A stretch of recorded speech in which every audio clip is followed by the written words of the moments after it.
What if I told you that the very thing you're fighting against is the source of your freedom?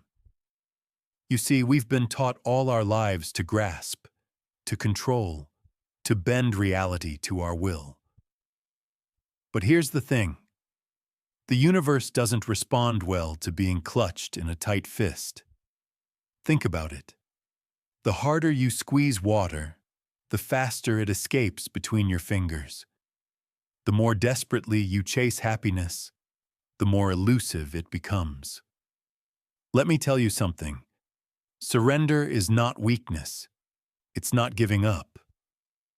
It's a profound recognition of how life actually works. What appears as loss might be the very doorway to everything you've been seeking all along. We humans are peculiar creatures. We stand in the middle of a flowing river, pushing desperately against the current, wondering why we feel so exhausted. The water simply moves around us, continuing its journey to the ocean, completely indifferent to our struggle. Yet we persist, determined to prove that we can overcome the fundamental nature of reality through sheer force of will. Have you ever noticed how utterly exhausting it is to maintain perfect control? The constant vigilance, the perpetual tension, the inevitable disappointment when things don't go according to plan. I knew someone once who spent his entire life planning every single detail. His calendar was immaculate, his finances precisely calculated, his career trajectory mapped out decade by decade. Even his relationships followed a careful schedule of appropriate milestones. You see, he believed this control would bring him security, but what it actually brought was a profound brittleness. When life inevitably deviated from his plans, he didn't bend, he broke. His rigid perfection left no room for the unexpected gifts that arise from chaos and uncertainty. But here's the thing about control. It's fundamentally an illusion. We think we're driving the car of our life, hands firmly on the wheel, determining exactly where we go. But we didn't choose the road. We didn't build the car. We didn't even choose to be born into this particular journey. The true master is not the one who forces reality to conform to their wishes, but the one who dances skillfully with what is. We resist. We struggle. We fight. And in that resistance, we create our own suffering. The ancient wisdom traditions understood this thousands of years ago. They recognized that our desperate clinging to control is precisely what blocks the natural flow of life from moving through us. Think about how water behaves. It never struggles to find its path. It simply follows the contours of what is, flowing around obstacles rather than fighting them.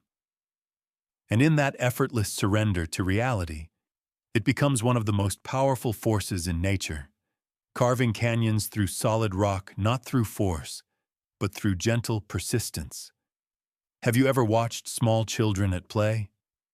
They exist completely in the moment, following their curiosity and joy without any grand plan or strategy.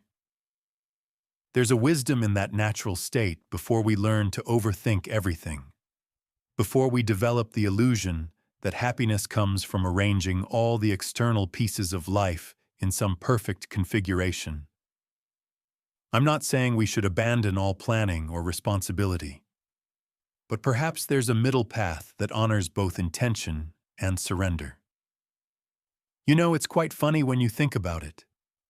We spend so much energy trying to control things that were never ours to control in the first place. Weather, other people, aging, the economy, the past, random events. Our modern culture has elevated micromanagement to an art form. We have apps to track our sleep, optimize our productivity, count our steps, monitor our heart rates. As if somehow, with enough data and discipline, we could finally achieve that perfect life where nothing unexpected or unwanted ever happens. Good luck with that. There's a beautiful paradox at the heart of this teaching.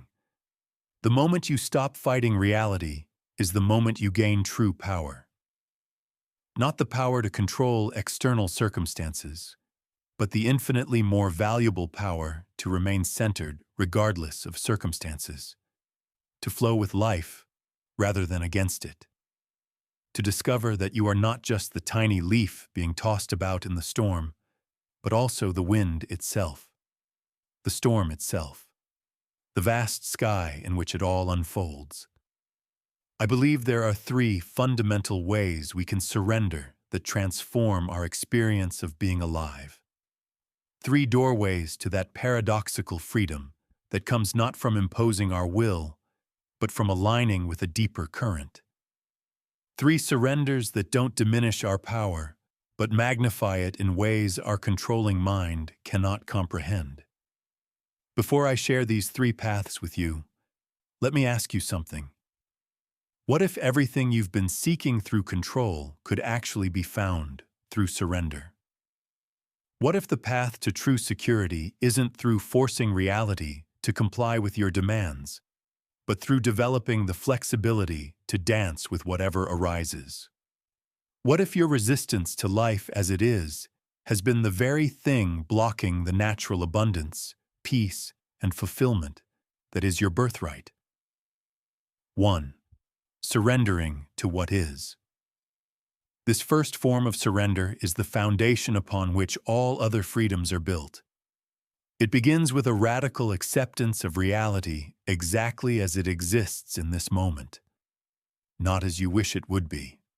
Not as you think it should be. Not as you were promised it would be. But precisely, exactly as it is. The simple truth is that arguing with reality is the most futile activity humans engage in. And yet we do it constantly, muttering to ourselves about how things aren't fair, how life shouldn't be this way, how people ought to behave differently. Have you ever observed how nature responds to challenges? The oak tree that stands rigid against the storm often breaks, while the willow that bends with the wind survives. There's profound wisdom in this simple observation. The willow's flexibility is not a weakness, but a sophisticated survival strategy. It doesn't waste energy fighting against what cannot be changed. It conserves its resources by working with the reality of the storm rather than against it. You see, when we surrender to what is, we're not giving up our power to influence our lives. We're simply acknowledging the starting point of all effective action. How can you possibly navigate successfully from a position of denial? It would be like trying to plot a course from New York to London while insisting you're starting in Tokyo. Your entire journey would be compromised from the very beginning because it's based on a fiction rather than the truth. I knew a woman who fought reality her entire life. Her son had chosen a career she disapproved of. Year after year, she tried to convince him to change paths. She withheld her approval. She made subtle comments undermining his choices.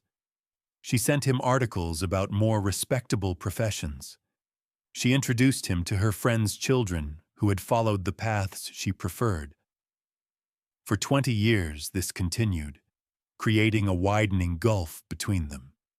The reality was simple. Her son loved his chosen work and had no intention of changing, but she could not surrender to this reality. And so she suffered. She created suffering for her son, and she missed the opportunity to know the remarkable man he had actually become, rather than fixating on the imaginary son who existed only in her mind. But here's the thing about surrendering to what is. It's actually the fastest path to genuine change. This seems deeply counterintuitive to the Western mind that equates acceptance with passivity. We think that if we accept something, we're approving of it or resigning ourselves to it forever. But that's not it at all.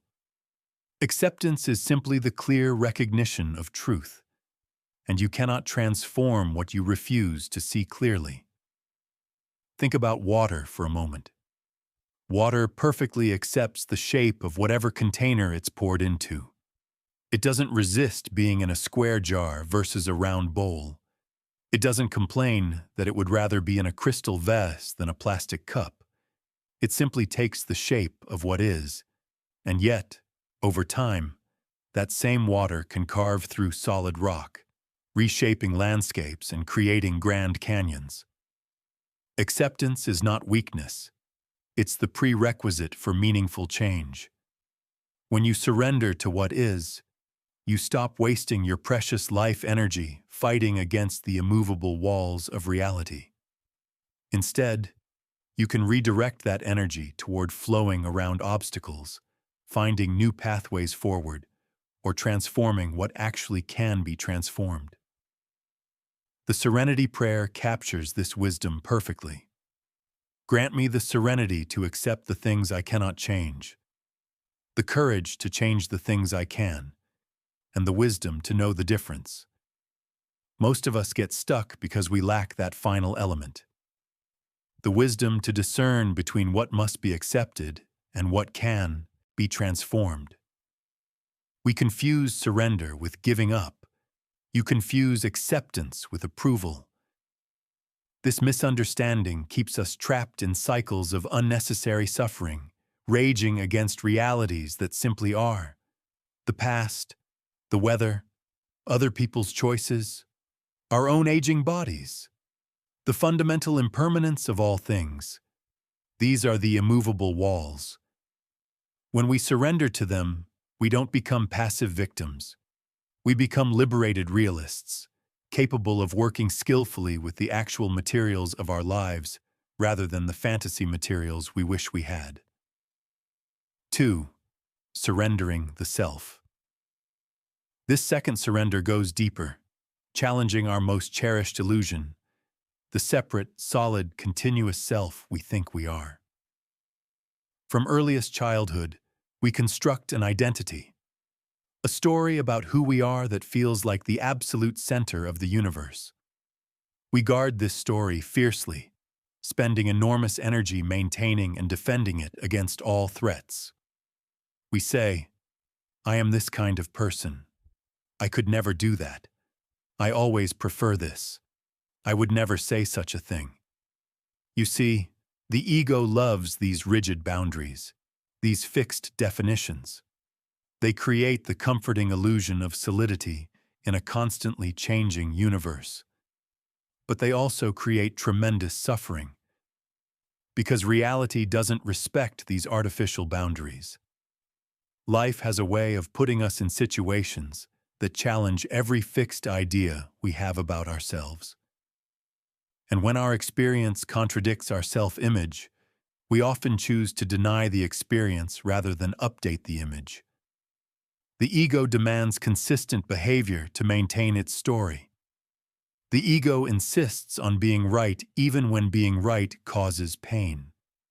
The ego suffers whenever reality threatens its carefully constructed identity. And most of us are so identified with this ego structure that we don't even realize there might be another way of being. We think the continuous inner monologue narrating our lives is who we actually are, rather than a useful but limited tool developed by our brains. This second surrender invites you to loosen your grip on this fixed identity, to recognize that you are not your thoughts about yourself. You are not your carefully curated social media profile. You are not your job title or relationship status or possessions or achievements or failures. These are all part of your story, certainly. But you are the awareness in which all these stories arise, the vast open space of consciousness itself. There's a beautiful paradox here. The less tightly you cling to a fixed idea of yourself, the more fully yourself you become. When you surrender the rigid boundaries of identity, you discover that what remains is not nothing, but everything. Not an absence of self, but a self so expansive it has room for all of human experience. Joy and sorrow, courage and fear, compassion and anger. wisdom, and foolishness. I've observed people who reach later life having maintained very rigid identities. They're often brittle, bitter, and narrow in their capacity to engage with changing times. In contrast, those who have learned to hold their identities lightly tend to remain flexible, curious, and alive to new possibilities regardless of their age. They're not threatened by ideas that contradict their existing beliefs because their sense of self isn't dependent on always being right.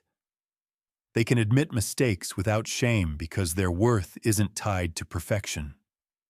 They can connect authentically with diverse people because they're not trapped in superficial tribal identities. The invitation of this second surrender is to experiment with loosening your grip, to notice when you're defending a self-image rather than responding freshly to life, to question those absolute statements about who you are and who you could never be, to discover the freedom that comes when you stop identifying so completely with your thoughts and stories about yourself. This surrender does not mean having no preferences or personality. It means holding your identity lightly, like a comfortable set of clothes rather than an iron cage. It means recognizing that your deepest nature is not the limited self you've constructed, but the boundless awareness in which that self appears. When we truly understand this, we experience a profound shift in our relationship to life. Suddenly there's room to breathe, space to respond freshly to each moment without the heavy burden of maintaining our image. We can allow ourselves to be surprised by our own reactions instead of forcing ourselves to behave in ways that conform to our self-image. We can be more honest, more spontaneous, more fully alive, because we're no longer trapped in the prison of our fixed identity. Think about this. How much of your suffering comes from defending or trying to prove something about yourself? How much energy do you expend making sure others see you a certain way? What if you could simply rest in the awareness that contains all these concerns without being defined by any of them? The second surrender offers this possibility. Not by destroying the ego, which serves important functions, but by seeing through its claims to be the totality of who you are. 3. Surrendering to the flow. This third surrender builds upon the first two and takes us even deeper. Once we've learned to accept reality as it is rather than how we think it should be, and once we've loosened our attachment to a fixed identity, we're ready to experience what the ancients called the way or the natural unfolding of existence. Life itself has a current, a direction, an intelligence that flows through all things.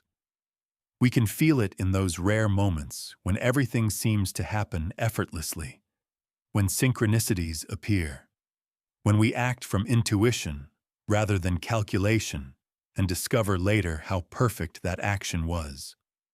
When we enter what modern psychology calls a flow state, where time seems to disappear and we become completely absorbed in what we're doing. You see, the river doesn't try to flow. It simply flows. The bird doesn't try to fly. It simply flies. The sun doesn't try to shine. It simply shines. Only humans with our complex brains and constructed identities have managed to separate ourselves from this natural current and create elaborate systems of resistance against our own deepest nature. What if your life could move with that same effortlessness, not through passivity or inaction, but through a kind of action that arises from perfect alignment with the moment, an action that feels more like allowing than forcing, more like participating than controlling, more like dancing with reality than fighting against it. I knew a man who spent decades swimming upstream against the current of his own life. He had a natural talent for music, but he pursued a career in finance because it seemed more practical, more respectable. Year after year, He worked diligently at jobs that drained his energy, telling himself it was the responsible thing to do. His health suffered. His relationships suffered. His spirit suffered. Until one day in his 50s, exhausted and depressed, he finally stopped swimming against the current. He surrendered to the pull he had felt his entire life, but had been too afraid to follow. What happened next surprised everyone, especially him. When he began making music again, doors opened effortlessly. Opportunities appeared. People responded to his authentic expression in ways they never had to his carefully constructed professional persona. He didn't become rich or famous, but he discovered something far more valuable, a way of being in the world that felt like flowing with life rather than against it. His health improved. His relationships deepened. His entire experience of being alive was transformed. Now, I'm not saying we should all quit our jobs tomorrow and follow some romantic notion of our passion. That would be simply exchanging one form of rigid thinking for another. The third surrender is much more subtle. It involves learning to sense and align with the natural current of life in any situation. Sometimes that current will lead us to make radical external changes. Other times, it will lead us to find a deeper relationship to our existing circumstances. The flow is always available, in every moment, in every situation, even in circumstances we would never have chosen, even in suffering, even in loss. But our constant mental activity, our addiction to control, our fear of the unknown blocks us from feeling and following this current. Undivided attention, complete presence, perfect responsiveness. These qualities characterize a life surrendered to the flow. When we're no longer fighting against reality or defending a fixed identity, we're free to give ourselves completely to whatever the moment asks of us. And paradoxically, this surrender leads to a kind of effortless effectiveness that our striving and forcing could never achieve. What if I told you that the moments you felt most fully alive, most capable, most authentically yourself, were actually moments of surrender rather than control? Those times when you were so completely absorbed in what you were doing that your separate sense of self temporarily dissolved.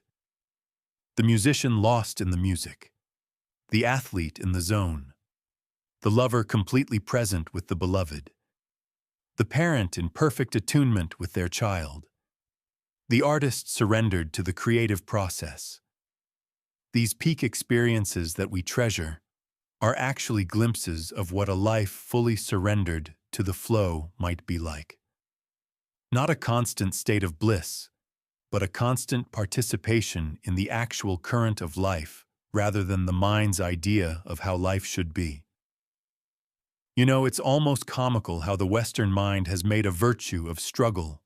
No pain, no gain. Nothing worthwhile comes easy. If it doesn't hurt, you're not trying hard enough. We glorify the person working themselves to exhaustion while viewing ease with suspicion, as if the universe were designed to ensure our misery rather than our fulfillment.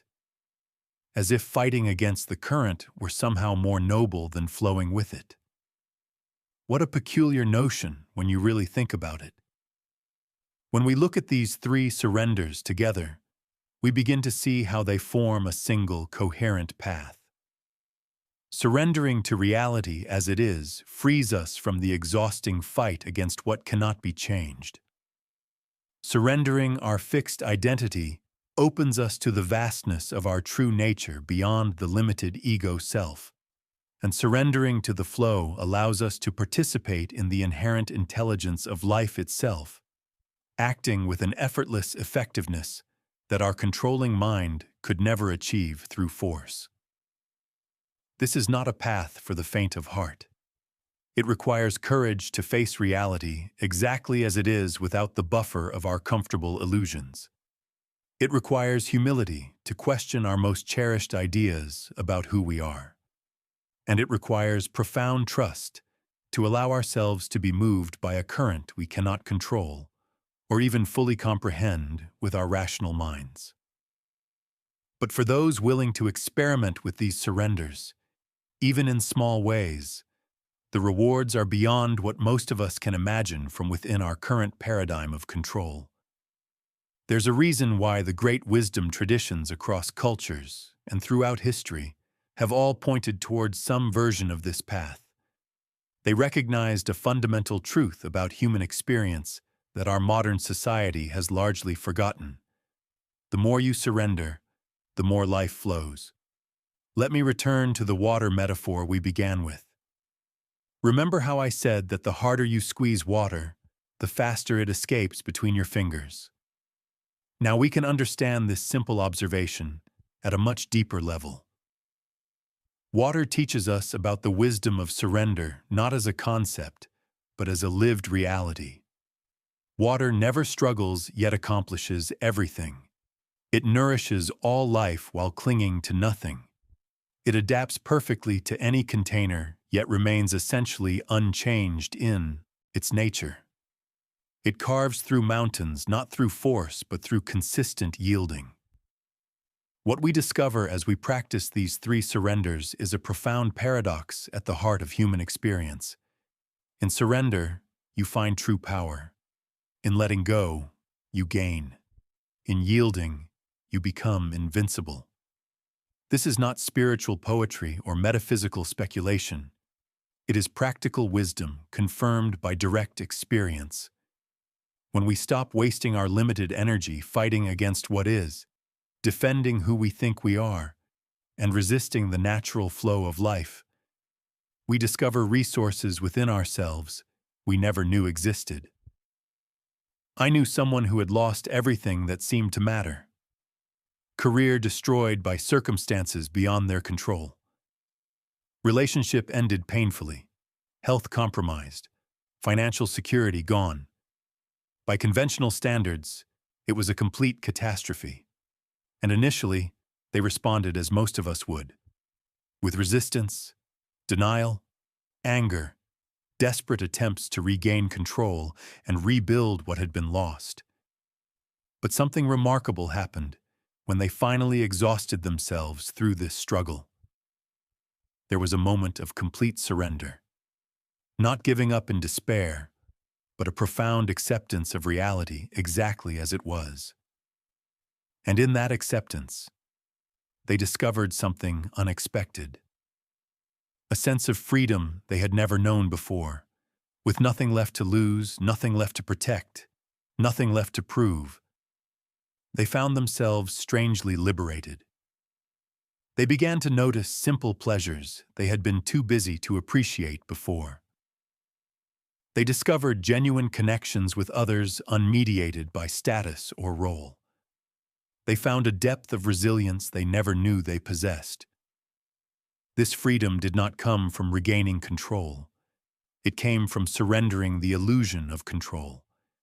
It did not come from rebuilding their old identity. It came from discovering who they were beyond that limited self-concept. It did not come from forcing life back onto their preferred track. It came from aligning with a deeper current they had been too busy to notice before. Now you might be thinking, this all sounds very nice, but what about practical results? What about my goals, my responsibilities, my legitimate desires for certain outcomes? These are reasonable questions, but they contain a fundamental misunderstanding about the nature of surrender. You see, surrender is not opposed to effective action. It's actually the foundation for the most effective action possible. When you stop fighting reality, you can work with it intelligently. When you stop being imprisoned by a rigid identity, you can respond to situations with your full capabilities rather than just the parts that fit your self-image. When you align with the flow, you can accomplish things with an ease and grace that forced effort could never achieve. I'm not suggesting a life of passive acceptance where you never strive to change anything.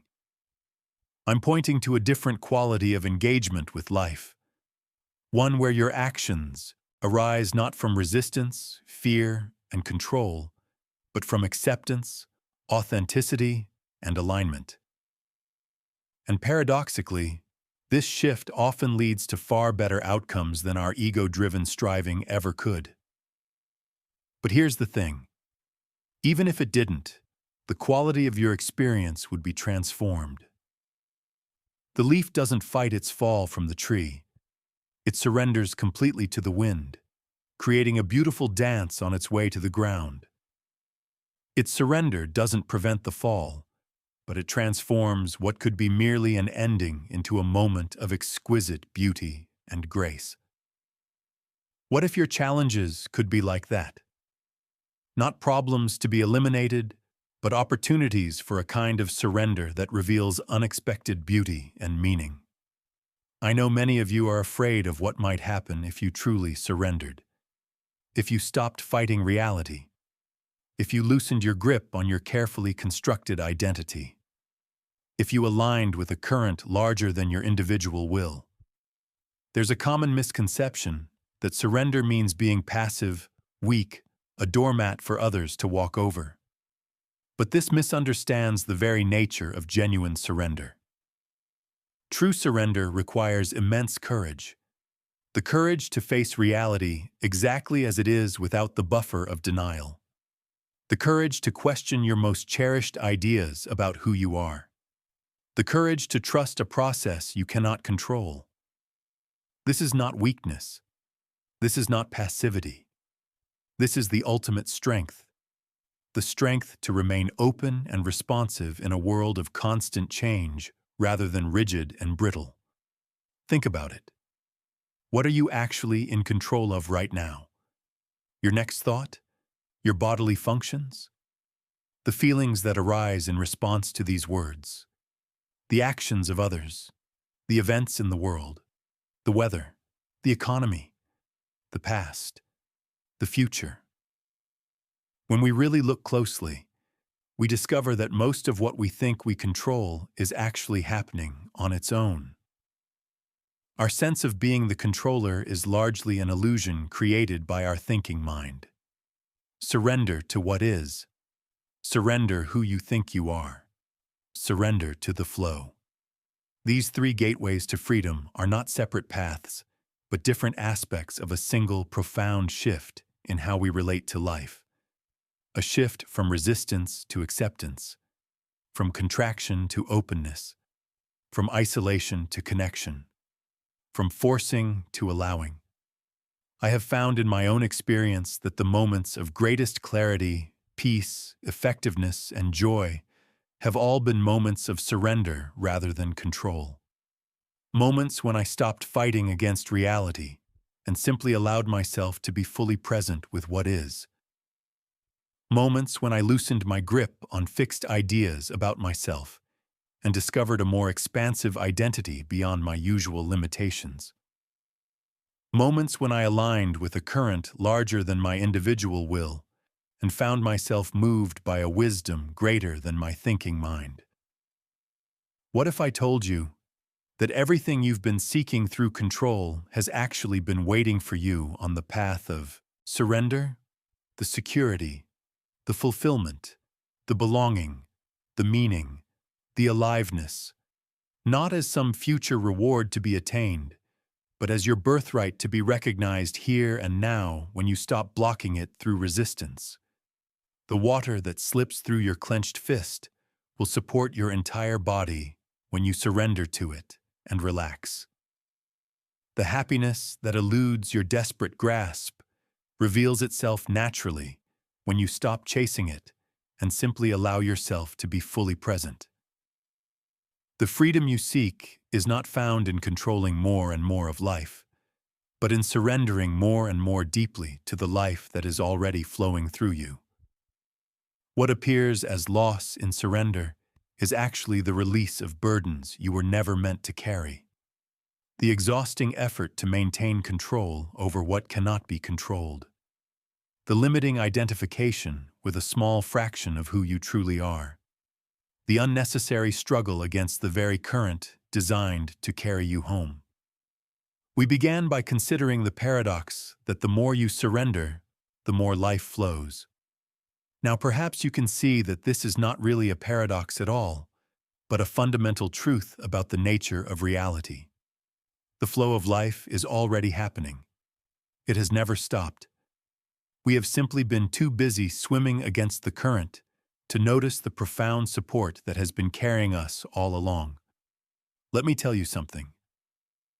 There is a way of being in this world that feels like finally coming home to yourself, like remembering something you've always known but somehow forgot, like releasing a breath you didn't realize you were holding. That way begins, continues, and ends with surrender. Not once, but again and again, in each new moment. And with each surrender, the flow of life moves through you with less resistance, greater power, and more abundant grace.